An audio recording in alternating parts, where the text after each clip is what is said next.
विद्वानों के मत से आदि काल से लेकर वर्तमान समय तक, प्राकृतिक की उत्पत्ति से लेकर वर्तमान समय तक, कलयुग से लेकर सतयुग से लेकर कलयुग तक मानव जीवन के मस्तिष्क में बार बार ये विचार आता है, आखिर रोग होता क्यों है, मृत्यु का सत्य क्या है। मृत्यु को अपने स्थान तक जाने के लिए एक बहाना चाहिए, एक माध्यम चाहिए। माध्यम हमें रोगों से प्राप्त होता है। ये रोग भी दो प्रकार के होते हैं, पहला साध्य, दूसरा असाध्य होता है। ये साध्य रोग वह रोग है जो कि उपचार के माध्यम से ठीक किया जा सकता है। असाध्य रोग वो होता है जो उपचार के माध्यम से ठीक नहीं किया जा सकता। असाध्य रोग हमें पिछले कर्मों के आधार पर ही प्राप्त होता है। लेकिन आज तक चिकित्सक विज्ञान, आयुर्वेद विज्ञान, यूनानी विज्ञान, होम्योपैथी विज्ञान या प्राकृतिक विज्ञान, चिकित्सा विज्ञान यह बताने में सक्षम नहीं है कि रोग क्यों होता है, कब होगा। कोई भी अच्छा डॉक्टर बीमारी का इलाज कर सकता है, कोई भी अच्छा हकीम ठीक कर सकता है, लेकिन आने वाला समय में कौन सी बीमारी कब होगी इसके बारे में कोई भी जानकारी नहीं दे सकता। लेकिन इन बीमारियों को खोजने के लिए हमारे ऋषियों ने भगवान के आशीर्वाद से एक विज्ञान को खोज निकाला है, ज्योतिष विज्ञान। ज्योतिष रोग कब होगा, फिर इसका उपाय क्या होगा, जन्म पत्री के माध्यम से आप इसकी पूरी जानकारी प्राप्त कर सकते हैं। जब हम ग्रह से बाहर आते हैं उस समय ग्रह गति के आधार पर हमारी जन्म पत्री बनाई जाती है, और उस जन्म पत्री को पढ़ने के बाद पूरी जिंदगी में होने वाली घटनाओं की जानकारी प्राप्त हो जाती है।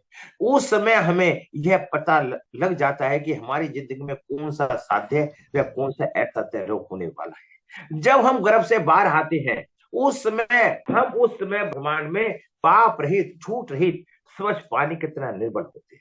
हमारा कोई अपराध नहीं होता और न ही कोई पाप होता है। लेकिन उस समय पर ज्योतिष विज्ञान कैसे बता देता है कि व्यक्ति की मृत्यु कैंसर से होगी। ज्योतिष विज्ञान बता देता है, एक पेशेंट को देखते बता देता है कि इसकी मृत्यु कैंसर के साथ होनी है, इसकी पत्नी का तलाक होना है, ये बचपन में एक्सपायर हो जाएगा, इसका तलाक हो जाएगा, इसकी दो शादी होंगी।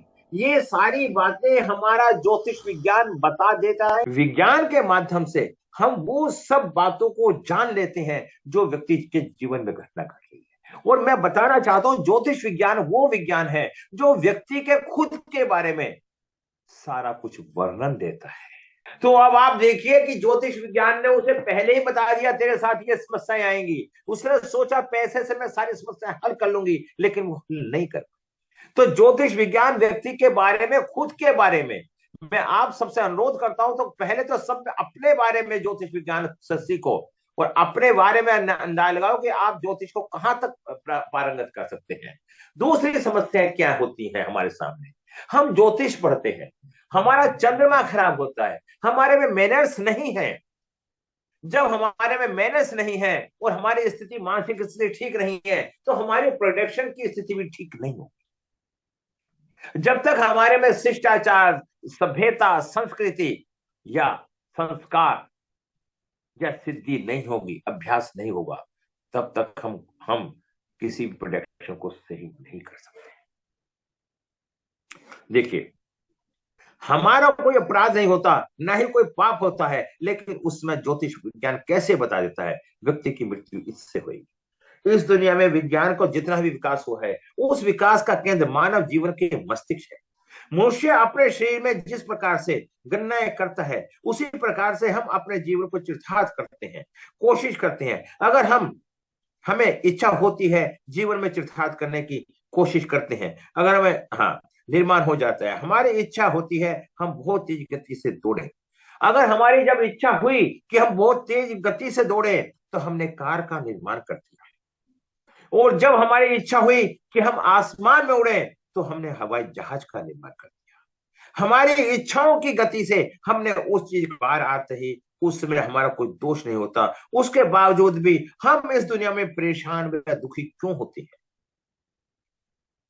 दोष नहीं होता, परेशान दुख होते। इसलिए पूर्ण दावे के साथ कहा जा सकता है, पिछले कर्मों के आधार पर हमारी आत्माएं उसी प्रकार के गर्भ में प्रवेश करती है, उसी प्रकार के गर्भ में प्रवेश करती हैं जिस प्रकार के हमारे कर्म होते हैं, हमारे पिछले जन्म। अगर आपने पिछले जन्म में अच्छे कर्म किए हैं, उन आत्माओं का लेखा जोखा भगवान के पास होता है। आत्मा अपने कर्मों के आधार पर उसी प्रकार के कर्म में प्रवेश करती है जिस प्रकार का फल उसको भोगना होगा। अगर आपने पिछले जन्म में बुरे कर्म किए हैं तो आत्मा ऐसे ग्रह में प्रवेश करेगी जहां ब्रह्मांड उसमें ग्रहों की गति अशुभ होती है। उस समय ग्रह नीच का या कमजोर होकर चल रहा होता है। अगर आपने अच्छा कर्म किया है तो आपकी आत्मा एक ऐसे कर्म में प्रवेश करेगी जिसमें यह गति शुभ हो।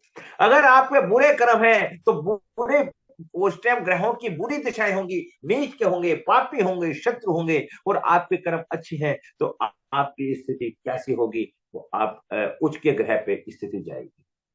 मित्र होंगे, उच्च के होंगे, सम के होंगे, ये देखा जाता है। बलवान होंगे। शुभ ग्रह गति से जब कुंडली बनाई जाएगी तो इस कुंडली का फलादेश स्वच्छ सुंदर होता है। एक अच्छा जोशी आपकी जिंदगी की भविष्यवाणी कर सकता है। यह लंबी आयु को प्राप्त होती है। आपका जीवन निरोगी रहेगा से हो जाती है। जब ग्रह ठीक हो जाता है तो बीमारियां ठीक हो जाती हैं। उनको माध्यम बीमारियां बोला जाता है। ऐसी बीमारी जिंदगी में बार बार होती रहती है। बीमारियां इसलिए होती हैं कि भगवान आपको बार बार चेतावनी देता है, आप कर्म करो और मुझे भूलने की कोशिश ना करो। आप कर्म करो और मुझे भूलने की कोशिश ना करो। इसके पीछे उद्देश्य क्या है? हम जब कर्म करते हैं अपनी मानसिकता को हम खराब कर लेते हैं और जैसी हम मानसिकता बना लेते हैं वैसे रोग की उत्पत्ति हो जाती है और वो रोग हमारे शरीर के अंदर एक भयंकर बीमारी पैदा कर देता है। इसलिए कबीरदास ने क्या प्राकृतिक का विकास के बारे में, मनुष्य की उत्पत्ति के बारे में जो विज्ञान के अंदर लिखा है वह पूर्ण रूप से गलत है। भविष्य में यह गलत साबित होता है। मैं अपनी भविष्यवाणी के माध्यम से दावा करता हूं, पृथ्वी की उत्पत्ति सूर्य के विस्फोट से नहीं हुई, भगवान का बना हुआ एक प्रयोजित विधान है। इसकी विस्तृत जानकारी मैं आपको देता हूं। अगर कोई बच्चा पैदा होता है, अंधा होता है, लंगड़ा होता है, उसकी नाक नहीं होती, उसके कान नहीं होते, वह दो सिर वाला होता है, वह हिजड़ा होता है, तो उसने ऐसा क्या पाप किया जो इस दुनिया को देख नहीं सकता, सुन नहीं सकता? इन बातों का जवाब आधुनिक विज्ञान के पास ना है, ना था और ना होगा। इसलिए हम कह सकते हैं कि हमारी किस्मत में असाध्य रोग है। असाध्य रोग को ठीक नहीं किया जा सकता। इस प्रकार रोग के लिए उन आत्माओं को गर्भ में प्रवेश कराया जाता है जिन्होंने पिछले जन्म में घृणित व बुरे कर्म क्यों है। उन्होंने घृणित बुरे कर्म क्यों है? वो वही आत्मा उन बुरी ग्रह के बुरे काल में आत्माएं प्रवेश करती हैं और उस व्यक्ति के साथ घटनाएं अच्छी बुरी होती। ज्योतिष विज्ञान के माध्यम से आप पैदा होते हैं, अपने भाग्य के बारे में जानकारी प्राप्त कर लेते हैं। भगवान आपके नसीब में क्या लिखा है, आप इस दुनिया में कैसा काम करने के लिए पैदा हुए हैं, आपका जीवन जीने का उद्देश्य क्या है। पैदा होते ही अगर आप अपने भाग्य के बारे में जान जाते हैं, कर्म के माध्यम से उसे ठीक किया जा सकता है। अगर भगवान ने आपकी जिंदगी में बीमारी दी है, आप उपाय के माध्यम से, प्रभु के आशीर्वाद से आप उन्हें ठीक कर सकते हैं। तो ये मैंने बताया, जब हम गर्भ में होते हैं उस समय हमारा प्रभाव हमारे ऊपर किस प्रकार से पड़ता है।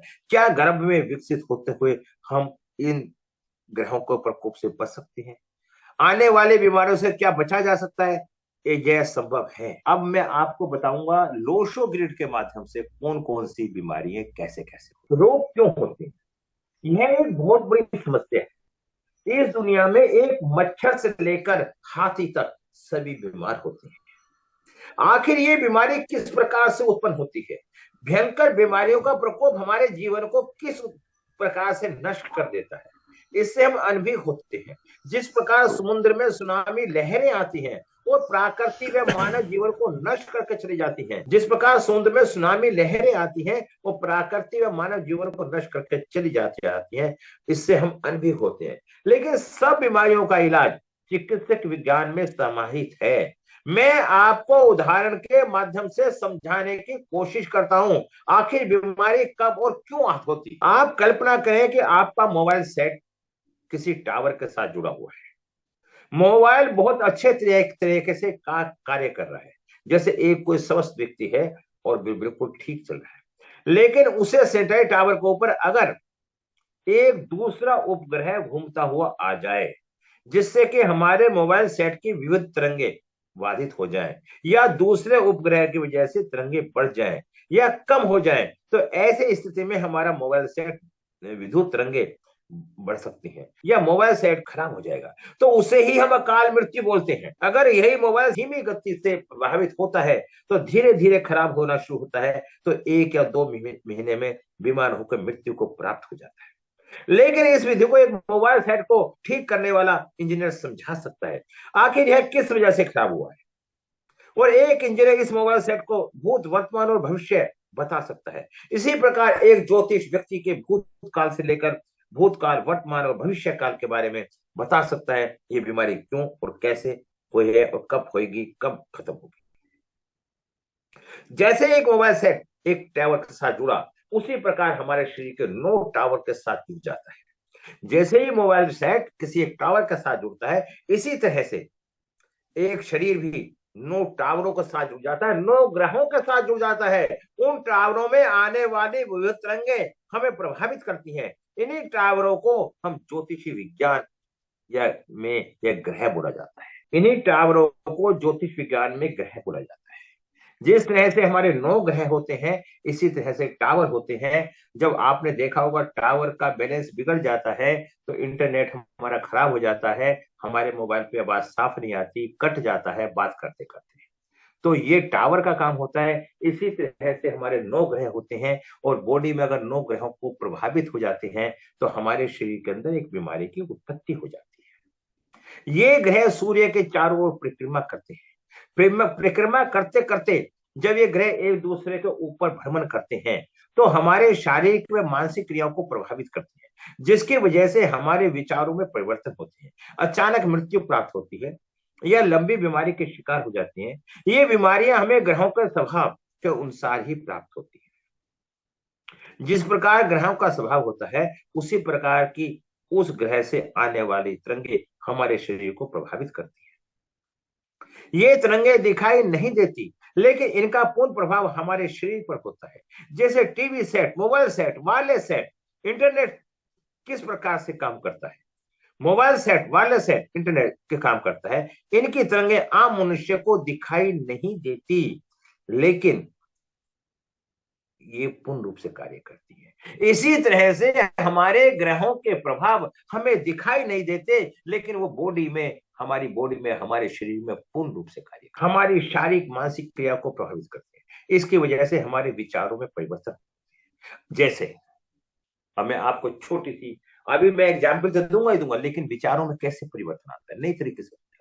मैं अभी आपसे पूछता हूं, मैं आपको कहता हूं कि चलो हम सब चलते हैं। हमारे पास 12 स्टूडेंट है, 12 स्टूडेंटों को मैं भेजता हूँ अलग अलग डिपार्टमेंट में। एक को मैं हॉस्पिटल में भेजता हूँ, एक को मैं मंदिर में भेजता हूँ, एक को मैं फायर वाले भेजता हूँ। तो 12 डिपार्टमेंट में 12 व्यक्ति गए। अब 12 के 12 व्यक्ति आके जब अपने विचार देंगे तो कैसे विचार देंगे, उनके शरीर पे किस चीज का प्रभाव पड़ेगा। अब वो ऊर्जा उस हमारे जो ग्रह है उसके विपरीत है, तो हमारे शरीर में बीमारियां उत्पन्न हो जाएंगी। अगर वो अनुकूलित है तो हमारे को बीमारी नहीं हो। ये तरंगे दिखाई नहीं देती, लेकिन इनका पूर्ण प्रभाव हमारे शरीर पर होता है। जैसे TV set, mobile set, wireless set, internet set. इन बीमारियों को एक उदाहरण के माध्यम से मैं समझा रहा हूं, एक नया उदाहरण और दे रहा हूं। एक टीवी सेट पे एक उदाहरण दे रहा हूं। एक हमारे यहाँ दूरदर्शन होता है, वहां टीवी सेट पे बैठा हुआ व्यक्ति गाना गाता है, और उस टेप के माध्यम से हमारी बुद्धि को पलट देता है। वो गाना गाता है, हम एफएम को ऑन करते हैं, दूरदर्शन से गाने सुनते हैं, और वो गाना गाता है बैठा बैठा, माध्यम से हमारी बुद्धि को प्रभावित करता है। आप शांत अवस्था में बैठे हैं और रेडियो, आप बैठे, आपने रेडियो का बटन ऑन किया, और रेडियो को बटन ऑन करते ही आपको गाने की आवाज आई, रोमांटिक गाना। जब हम अपने मन ही मन में कोई रोमांटिक गीत गाते हैं या रोमांटिक गाना बजता है, तो हमारे बैठे बैठे पैर हिलने लगते हैं। Music, I am disco dancer, तो हमारे क्या रूपरेखा होती है, मतलब हम उसमें रम जाते हैं ना, हमारे बैठे बैठे पैर हिलने लगते हैं ना। एक टेप के माध्यम से आपकी बुद्धि, वो गाना आपकी बुद्धि को पलट देता है। और उसी प्रकार अंतरिक्ष में घूमकर, जब अंतरिक्ष में ग्रह घूमते हैं तो वो हमारी मानसिकता को पलट देते हैं। आपके मन की इच्छा ये होती है, मैं सरफरोशी की तमन्ना अब हमारे दिल में है, और हमारे मन में आता है कि गन उठा ले और शत्रुओं को मार। जब गाना पलटता है, बाबुल की दुआएं लेते जा, जा तुझको सुखी परिवार मिले, तो उस टाइम हमारी मानसिकता कैसी हो जाती। तो मेरा कहने का भाव है, जैसे हमारे नक्षत्र अंतरिक्ष में हमारे ग्रहों का प्रभाव हम पे पड़ता है, वैसी की वैसी स्थिति हमारे साथ बन जाती है। अब जैसी हमारे में विकृतियां पैदा हो जाती हैं, वैसी हमारे बॉडी में बीमारियां उत्पन्न हो जाती हैं। नकारात्मक सोच हमारी बीमारियों को जन्म देना शुरू करती है। और इन सब का चीजों का विकास कहां से होता है? हमारी मस्तिष्क से होता है। और मस्तिष्क का संबंध कहां से होता है? अंतरिक्ष से होता है। और अंतरिक्ष का संबंध किससे होता है? ग्रह से होता है। इसी प्रकार सूर्य, शनि, राहु, केतु, मंगल, गुरु, शुक्र, बुध व चंद्रमा, ये 9 ग्रह हैं, हमारे 9 ग्रह हैं। इनके अपने स्वभाव के अनुसार हमें बीमारियां देते हैं। बीमारियां हमें भाव, राशि, नक्षत्र व ग्रहों के माध्यम से प्राप्त होती हैं। जब कोई भी ग्रह हमारे शरीर के ऊपर तरंगों के माध्यम से हमारे ऊपर होता है, तो हमें बीमारियों को चपेट में आ जाती हैं। 12 राशियां, 12 भाव, 27 नक्षत्र, 9 ग्रह हमें प्रभावित करते हैं। बीमारियों को समझने से पहले आपको राशि, भाव, नक्षत्र व ग्रहों को प्रभाव को जानकारी कर लेनी चाहिए। हम जैसे वातावरण में बैठते हैं, उसका प्रभाव हमारे ऊपर पड़ना शुरू हो। ग्रहों से होने वाले रोग, हमारे जीवन में जितने भी भयंकर से भयंकर बीमारी होती हैं, किसी ना किसी ग्रह से जुड़ी होती है। अगर कुंडली में जब कोई बुरा ग्रह बुरे तरीके से पाप प्रभाव से हो जाता है, तो वह ग्रह जिन रोगों का कारक होता है, वही रोग हमारे शरीर में उस ग्रह की महादशा का, अंतर्दशा का गोचर में होने वाली शुरू हो जाती है। ग्रहों से होने वाले रोग निम्न प्रकार के हैं। सूर्य, कुंडली में सूर्य पाप भाव में है, इस ग्रह से रक्त, पित्त, विकार, सिर दर्द, आंखों में विकार, ज्वर, हड्डी रोग, हड्डी, चर्म रोग, अतिसार, मन में व्याकुलता, पेट की बीमारी, हड्डियों से संबंधित रोग होते हैं। चंद्रमा, कुंडली में अगर चंद्रमा पापी ग्रहों से पीड़ित है, तो कफ से संबंधित रोग, नेत्र रोग, विकार, गले में छाती की बीमारी, मन, बुद्धि, मानसिक रोग, कैल्शियम की कमी, अंडकोश, स्त्री जनित रोग होने की संभावना रहती है। मंगल, अगर कुंडली में पीड़ित हो या बुरे स्थानों पर बैठा हो, तो साहस में कमी आएगी। गर्मी, रक्तचाप, पित्त, जलन, रक्त कुष्ठ रोग, गुप्त अंगों में तकलीफ, गुर्दा, मांसपेशियां, पेट से पीठ तक की कमजोरी, बुखार, चोट लगना, जलना, चेचक, खसरा, सकारात्मक प्लेग आदि रोगों को खतरा होता है। बुध, अगर कुंडली में 6, 8, 12 में बैठा है, पाप राग में है, तो आंतरिक नाड़ी, तंत्र, दिमाग, फेफड़े, जीव, बुद्धि, वाणी, शरीर की स्नायु, प्रक्रिया, आस्थमा, गूंगापन, मति भ्रम, नाड़ी कूपन, कुष्ठ रोग, चर्म रोग, वायु विकार, बेहोशी जैसी बीमारी हो। गुरु अगर कुंडली में पीड़ित हो, तो कब्ज के रोग, बेहोशी व कान के रोग, टाइफाइड, चर्बी, मोटापा, कमजोरी, पेट, गुर्दा व गैस के रोग, दाया कान, पाचन क्रिया, कमर में से जांघ तक बीमारी होती है। शुक्र, कुंडली से शुक्र अगर पाप प्राप्त में है, तो गला, ठोडी, कान, अंडकोश, गुर्दा, आंतरिक, काम वासनाएं, मूत्राशय संबंधी रोग, घात, प्रेम, शुगर, पथरी व स्त्री का रोग से संबंधित बीमारी होती है। शनि, कुंडली में अगर शनि पीड़ित है, तो जिगर, बायां कान, पिंडली, घुटने, हड्डी, जोड़, पक्षघात, पेट की बीमारी, कैंसर व टीबी जैसी लंबी बीमारी होती है। ये सारी की सारी बीमारी राहु, कुंडली में राहु अगर लगन, पंचम या नवम भाव में है, तो पाप प्रभाव में हार्ट अटैक, कुष्ठ रोग, चर्म रोग, पाचन संबंधी रोग, पेट में कीड़े बनना, मानसिक उत्तेजना, विष आदि के रोग उत्पन्न होते हैं। केतु, कुंडली में केतु अगर पाप प्रभाव में है, तो गर्भपात, चर्म रोग, जलोदार रोग, फोड़े, फुंसी, चेचक आदि रोग हो जाते हैं।